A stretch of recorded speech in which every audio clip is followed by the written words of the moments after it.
Olá, boa noite, amigos e irmãos. Privilégio, uma alegria estar com vocês aqui nesta terça-feira, 28 de abril, para darmos sequência ao nosso estudo sobre a carta aos Gálatas. Lembrando que, na verdade, é um estudo facilitador para te ajudar na compreensão melhor quando você estiver fazendo a sua leitura diária, quando você estiver lendo a carta aos Gálatas. Isso aqui, o propósito desse estudo é te ajudar, te facilitar, para que você possa compreender melhor. Como dissemos no estudo passado, vamos estudar hoje o capítulo 4. E o tema de hoje é a nova condição do salvo. Quero ler um texto, que é a base do nosso estudo. O texto todo é todo o capítulo 4 de Gálatas. Mas eu quero ler apenas alguns versículos, do 4 ao 7, que diz assim: Mas quando chegou a plenitude do tempo, Deus enviou seu filho, nascido de mulher, nascido sob a lei, para resgatar os que estavam sob a lei, a fim de que recebêssemos a adoção de filhos. E porque vocês são filhos, Deus enviou o Espírito de seu Filho ao nosso coração. E esse Espírito clama, Abba, Pai. Assim, vocês não é mais escravo, porém filho. E sendo filho, também é herdeiro de Deus. Vamos orar? Senhor Deus bendito Pai, te louvamos pelo privilégio que temos de poder abrir a tua palavra e poder, Senhor Deus, na ação do teu Santo Espírito, compreender aquilo que o Senhor tem a nos ensinar nessa noite. Nos abençoe, Senhor Deus, neste momento em que estaremos estudando a tua palavra. Abençoe, Senhor Deus, cada pessoa que ouvir esse estudo, essa palavra, seja ricamente abençoado pelo Senhor. Que eles sejam impactados com a tua palavra. Abençoe cada um dos que estarão aqui ouvindo esta palavra. Nós oramos e agradecemos em nome de Jesus. Amém. Ok, a nova condição do salvo. Queridos, temos que entender que uma vez que nós nos tornamos filhos de Deus por Jesus Cristo, nossa vida passa a ser vivida de uma forma diferente. Nós temos uma condição diferente que tínhamos antes de encontrar com Jesus, porque agora em nós deve resplandecer a glória e a graça de Deus. Nós temos um motivo maior para viver. As nossas ações agora são diferentes. Eu não posso mais conformar com certas atitudes de outrora. É isso que Paulo chama a atenção dos Gálatas e chama a nossa atenção também. Ou seja, a nossa nova maneira de viver. Nós temos privilégios e responsabilidades.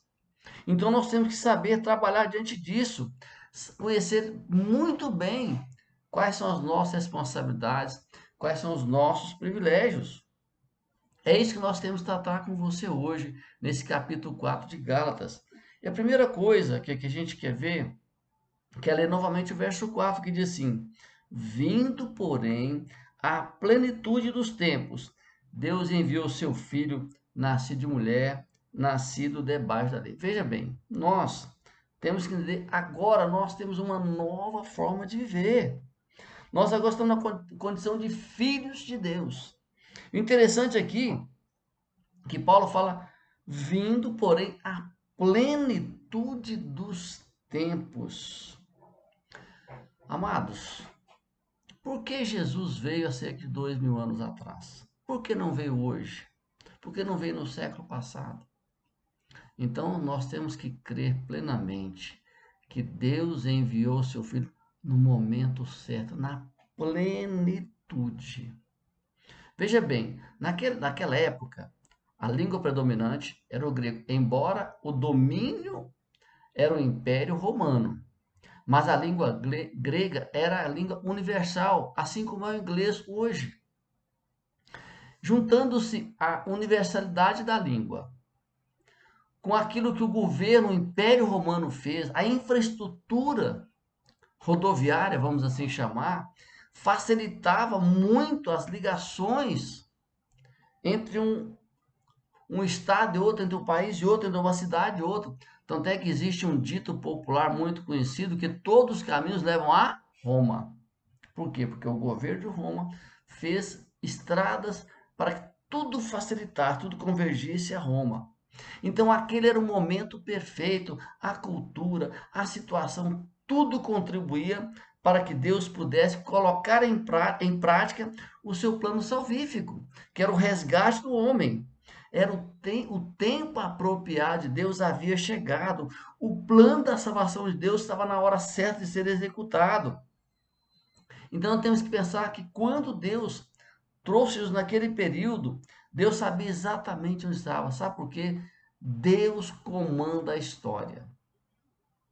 Deus está sempre acompanhando a história. Nada do que acontece, acontece sem que Deus permita, sem que seja da vontade de Deus. Deus é o dono, o Senhor da história. Queridos, Deus sabe exatamente o tempo correto. Então Jesus não poderia vir em outra época, em outro momento que não aquele. Por isso é a plenitude, é a consumação do plano de salvação de Deus. Porque Deus trabalhou na história para que o pecado não tivesse mais poder de condenação em nossa vida. Por isso Jesus veio no tempo correto, para que ele providenciasse a salvação, para que fosse por ele, para ele, a salvação. Segunda coisa, a condição de filho nos outorga o selo da garantia espiritual que está no Espírito Santo, prometido por Jesus em João Evangelho, João capítulo 14, onde João fala, onde Jesus garante que eu vou para o meu Pai, mas não deixarei órfão. Enviarei um outro Consolador. E é o Espírito Santo que atua conosco hoje, desde quando Jesus foi ascendido aos céus. Quando Jesus voltou para o céu, o Espírito Santo veio. Nós temos o relato em Atos capítulo 2, quando foi a sua manifestação grandiosa. Mas olha o que diz o verso 6 do capítulo 4 de Gálatas. E porque sois filhos, Deus enviou ao nosso coração o Espírito de seu Filho, que clama, Abba, Pai. Essa esperança, Abba, Pai, aqui, indica intimidade com Deus. É o Espírito Santo que nos dá intimidade com Deus. O que nos transmite intimidade com Deus nada mais é do que a ação do Espírito Santo na nossa vida, que proporciona essa condição de eu ter intimidade com Deus. Porque o véu que separava foi rasgado. Agora eu tenho um livre acesso ao Pai, a Deus. Então é o Espírito Santo que concede essa intimidade. Porque é Ele que está entre nós. Ele foi prometido, foi cumprido essa ação. O Espírito Santo atua no âmago da nossa vida. Ele está presente em toda a nossa vida. E sem a ação do Espírito Santo não há conversão, não há intimidade com Deus. Jesus fala que é o Espírito Santo que intercede por nós junto ao Pai. E ele vai, a expressão que é com gemidos inexprimíveis. É onde ele chega ali, queridos, diante do Pai, onde ele conserta as nossas palavras erradas, porque muitas vezes nós não sabemos como pedir. A própria palavra fala, pedis e não recebeis, porque pedis mal. E é o Espírito Santo que intercede por nós. Ele é a garantia, é o selo que nos garante a salvação. Hoje nós temos a facilidade de comunicação, de mandar e-mail, manda WhatsApp, tantas formas. Mas há muito tempo atrás, em todo mundo, o que é garantia de uma carta chegar é se tivesse o selo da agência de Correios. Ali estava garantido. Assim como o rei naquela época soltava um edital, então vinha uma cera quente, ele vinha com o seu anel e selava. Era a garantia daquilo.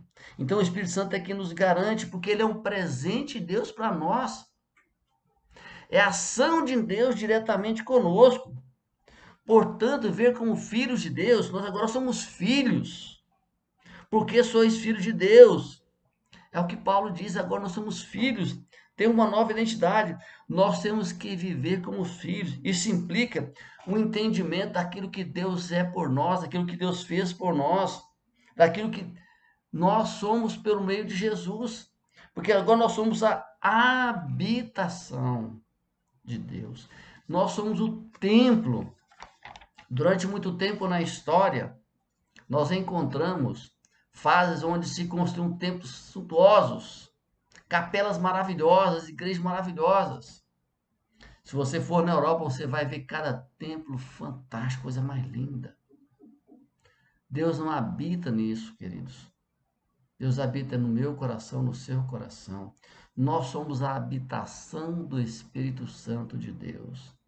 Por isso, é nesta condição de filhos, é nessa condição que nos dá entendimento que nós somos herdeiros. Olha o que diz Gálatas 4:1 e 7. Contudo, afirmo que durante o tempo em que o herdeiro é menor de idade, ele não é em nada diferente de um escravo, mas sendo dono de tudo. Portanto, tu não é mais escravo, mas filhos, e se és filho, és também herdeiro.